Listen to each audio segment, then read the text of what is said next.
Hello, I'm Will, this is Mike with the Tabletop Donkeys. Hello. And in this video we're bringing you the first issue of the brand new Warhammer Age of Sigmar Stormbringer magazine. This issue came with the first models for our new collection, a Stormcast Eternals Knight-arcanum and a killer boss with stab grot for the Cruel Boys. We'll be having a look through the contents of the issue and then we'll be playing the game with these new models as we take our first steps into learning the rules for Warhammer Age of Sigmar.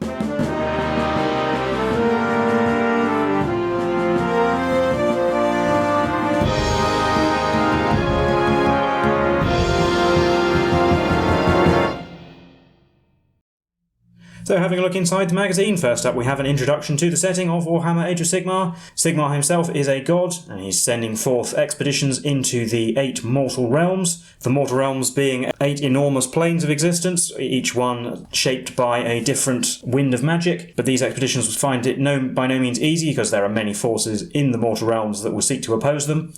The realms themselves are magical, and Sigmar's people encounter many strange and dangerous artifacts and phenomena. It's also a setting of gods and monsters where gigantic beasts and deities even sometimes stride the battlefield. Now we learn about the Stormcast Eternals, which are Sigmar's chosen warriors. They were once mortal humans, but their souls were taken by Sigmar and reforged into powerful heroes who channel the elemental forces of lightning, and they can never be truly killed. When they are struck down, they disappear in a blast of lightning and return to Sigmar to be reforged anew.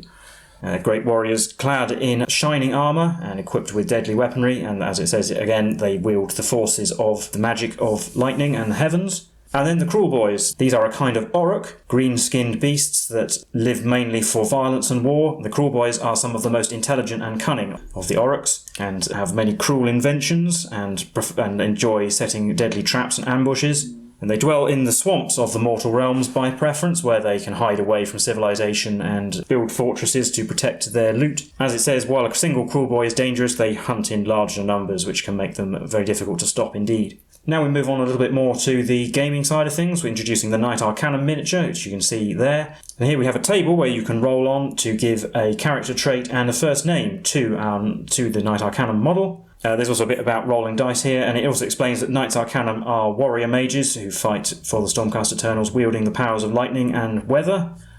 And over the page, there's another table where you can give her a backstory and a last name, again rolling a d6 and doing the result, or just picking the one that you prefer. And you can write that down here, and there are also some great deeds that you can tick off if your model manages to accomplish these in their games. And then we have much the same thing for the killer boss and stab grot, giving a name and a character trait for the killer boss. A killer boss is the largest and most violent of a Cruel Boys clan. Among the Orruks, the biggest and most violent are considered to be the most fit to lead. And here also a trait and name for the stab grot. The killer boss is most favoured grot minion, grots being smaller and much weedier greenskins, but also cunning and intelligent in their own way. And you can write down the names here, and there's also some deeds for them. And we have a build guide for the miniatures here as well. These are pushed together miniatures, so you don't need glue to put them together if you don't want to, although using glue can make them more durable. There's also an introduction to using clippers and the mould line remover here, and how to take your models off the sprue and put them together.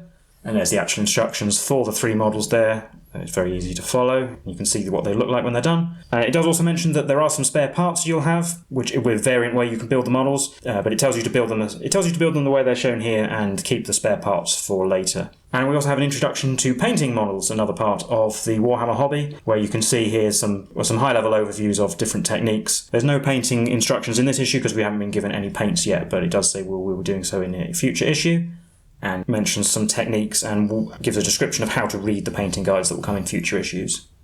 And also with this issue we got a fold out here which shows the complete collection, or it shows all the models we'll be getting for both the Order and Destruction sides of the collection. So on this side is the Order models, and you can see them here. They're all numbered, and on the side panels that's where it shows what the numbers represent, and it also gives you a place to record the name and tick off when you've built, painted and then played your first game with each of the models, which we'll be getting over the course of the 80 issues. You can also see that later on we will be getting some forces for the Sylvaneth and Caradron Overlords, 2 more factions of the Order, but we'll learn about more about them in a future issue.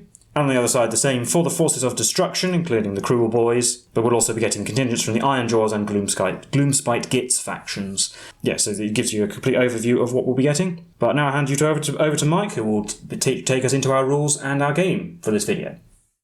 So, before we can get into our first game, you can actually see here a little bit saying that Age of Sigmar is a nice social game, a good way to meet new people, and there are various clubs around in the various countries. And also you can see in the picture there, they actually have some fully painted parts of the collections if you want to have a good look at how impressive the whole thing starts to look once you have a lot of it on the board. There's a good snapshot of it there. But now we can get into our first game, and it gives here the things we'll need. So we'll need the Killer Boss and the Knight-arcanum. The Stab Grot will be making an appearance in the later game, using the dice you get with this issue, so we've got 6, and the battle mat. It does say using some cutout wound markers from the back cover. Unfortunately, our issue didn't come with them, but we'll just use dice. If you've watched our other series, we'll use the same style as we did there. And this is a very basic tutorial. So we're starting off, the Knight-arcanum is searching a ruin for artifacts, but a killer boss has managed to ambush her, and well, a duel of champions to see who wins. It does note here you have the battle map with a bunch of circles, and you put the model on the circle and then just move into range. Not entirely sure what that step's for, because it's mostly just fighting. I'll be playing the Forces of Destruction for this series, and Will will be playing the Forces of Order. And over the next few pages, we basically have a step-by-step guide on having a melee fight. You can pause and look closely at this now, but we'll basically go over all of this while we record the game. But this is a very basic introductory rule set aimed at people who have never played a wargame before. And that will be the case for the upcoming issues, no doubt. And then you can see what happens if the other side wins.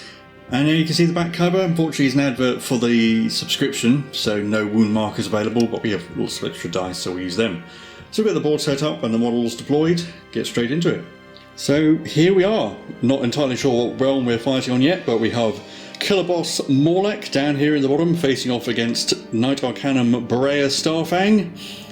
And notice the first thing that happens is both of us move directly ahead into the circle in front of us, so Morlek's going to move up, and so is Berea. And then we're going to start fighting. Berea gets to fight first.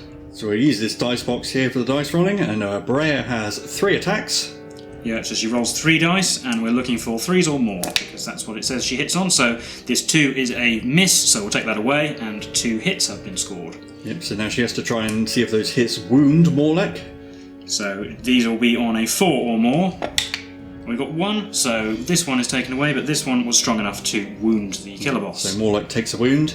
So we need to score 6 or more wounds to win, on your opponent to win. So Berea scored 1 on Morlek, so she only needs 5 more, so effectively counting down how many wounds he has remaining. So then he gets to hit back, gets to strike back, he gets 2 hits, since he also needed 3s. Now he needs 4s to wound, he gets 1 wound as well, and Berea is down to 5. So put that there. And then that is a complete turn, so Berea starts again. So 3 attacks once again. This time we've got 3 hits, because those are all more than 3, and looking for 4s. Yeah, so 2 of those. Morlek's down to 3, and his strikebacks gets 2 hits again.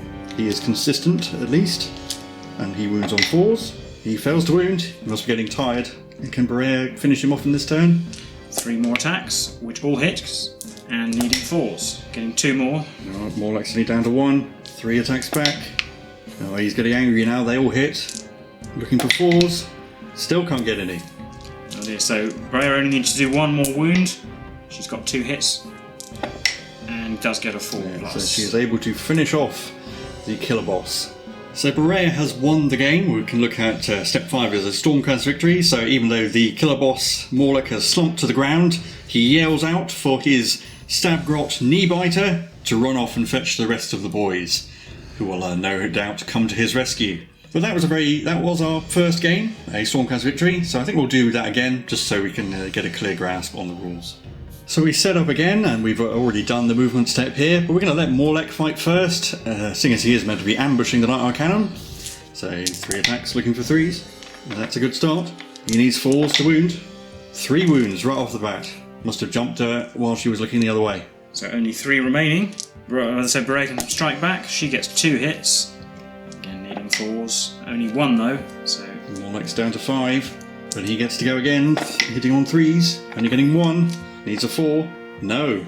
Can Berea pull back the difference? She hits 3 times, and only wounds once, so still behind. Down to 4 on Morlek, and hitting back, he gets 2 hits, and does 2 wounds, only 1 left on Berea. Can she pull something back? No, she only gets 1 hit. which does do a wound, but she's be lucky to survive the next round of attacks. Yeah, Warlock's down to 3. Can he finish off the knight-arcanum? Only 1 hit. Looking for a 4. No. She's still in it. She only hits once though, which is not a good sign. It does do a wound. Down to 2 on Warlock. He's hitting back, getting 2 hits. And then looking for a 4. Yes, that is enough to finish off the knight-arcanum. And as a Cruel Boys victory as it states, well, as we learnt earlier, Stormcast Eternals, when they die, they disappear in a flash of lightning and are reforged by Sigmar. So no doubt Berea will return to fight again. But there you go, that's the second game. So we'll stop there for the gameplay and do a quick overview of the issue of this game and the magazine so far. Well, that was our look at the first issue of Warhammer Age of Sigmar Stormbringer magazine. Not too much point in discussing the game, to be honest, because it's pretty random as to who's going to win. No tactics really involved, but these magazines are designed to be introductions to the hobbies, and they do make very good teaching tools for introducing people to the game. I mean, the picture showed presumably a father and son playing the game, so it's useful for that sort of thing. Yes, it's for a first game, teaching you some very basic principles. If you've never done anything like this before, yeah, I think it's pretty good. I mean, actually, rolling to hit and rolling to wound is actually what happens. There's not the exact roles these two models would be using if they were using their full rules, but just as an introduction to the principle. I suppose we'll try and avoid comparing this to the other magazines in the series we've done, but I'd say it's a better introduction than Mortal Realms was. Certainly seems a lot fairer, but perhaps isn't as complex as, say, Conquest was, that had a lot more rules. This is probably a good midpoint for that. And not too many models to do. I do really like the models you get, actually. I really like the Cruel Boys look. They're not big and burly like orcs usually are in Warhammer. I like that they're meant to be the sneakier types. I actually quite prefer that. I like I really like the whole stab grot thing as well. He has some quite fun rules. Yeah, and the knight-arcanum is just a continuation on the same aesthetic that the Stormcast Eternals have had since the beginning of Age of Sigmar, but I think it's a nice development of it. There's a sort of scholarly look about her, which is suitable for a wizardy type. She's not primarily a frontline melee combatant, although she's competent. We're looking ahead to how we'll be covering this collection. As I said, I'll be playing the Forces of Destruction this time, and Will will be the Forces of Order, like he was in Mortal Realms. There are a few things about this collection to note, like we won't be getting any of the premium stuff, so we won't talk about it too much, but there were some fairly decent, expensive models you got with it, like the big dragon. And because we're getting it through a newsagent, but hopefully that means we can get these videos out weekly rather than getting them the 4 issues a month. Also, it seems like they've made up their own storm host for the Stormcast Eternals called the Iron Thanes. I'm kind of disappointed they didn't do that for Mortal Realms, otherwise I would have painted all the Stormcast as them. Seeing as I already have a load of Stormcast models, we'll have to make do with the Hammers of Sigmar with the gold and blue colour scheme. And that will be the colour scheme that the magazine tells us to paint them as well. We will get the paints to paint them much like this, and same with the Cruel Boys, of course, but that's their normal colour scheme. Yes, I suppose it's worth saying as well that you have fully painted these models. The painting guides that we'll get with the magazine will be introducing very stage by stage. As to start with, there will be just a few blocks of colour, but they will eventually end up looking something like this. And if you follow the magazine instructions, they'll probably be slightly different because you've painted them how you want. But. Yeah. I mean, I suppose probably talk more about painting as it comes up, but I suppose technically you don't have to paint them if you don't want to. If that's not something you're interested in, you can just play with the bare plastic miniatures. Once you get to the higher level of painting, they do start to look very impressive when you have a large number of miniatures on the field as well. And the way that the magazine will introduce things, like with the building today and then with the painting will be in the next issue, it does introduce it very, very gradually, so if you're not confident in doing those things, then it is a good way to learn how to do it as well. Yeah, and again, this is meant for beginners, so if you're an experienced player and you start watching this series, you might be confused as to what rules we're using. Do bear that in mind. It is set up for beginners, so we'll be using the rules as the magazine presents them. Unless it's something catastrophically wrong, which we'll correct. And it was a bit amusing to note that the lack of wound markers, apparently the trial version was correct to have wound markers. Hopefully they'll fix that in an upcoming issue, but you can always use spare dice or coins or anything to keep track of them. And we do get to see what the overall collection will look like, which is a good thing to have in the first issue. Actually, there's yes, I do like that they have the fold out so you can keep track of it, and also to keep track of the names of everything. They did something similar with Imperium, but we kind of did that very early on and stopped doing it. So I think we will try to make use of unit names in this. So we've got Morlek and Kneebiter, the Stabgrot, and Berea Starfang for now. And it allows you to give as much personalisation as you want, really, to your army. It helps ties into the idea that this is your collection. These aren't like chess pieces, I suppose. You can put as much backstory. It encourages you to make up your own backstory for your army.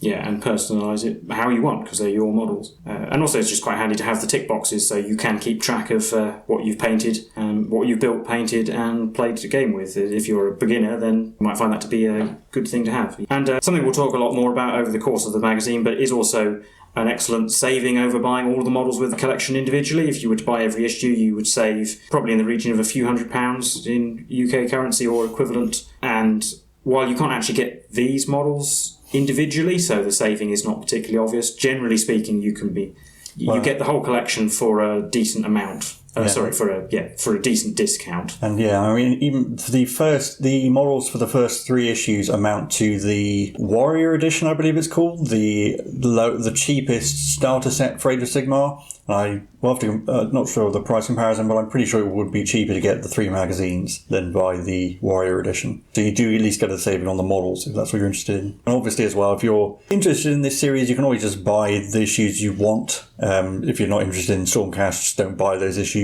Likewise, there'll be some issues that won't come with models, they'll just have paints, and you can just skip those if you're only interested in the models. We won't go on for too much long. We'll stop the discussion there, otherwise this will be longer than the actual games we're playing. So if you did like this content, do leave a like and subscribe.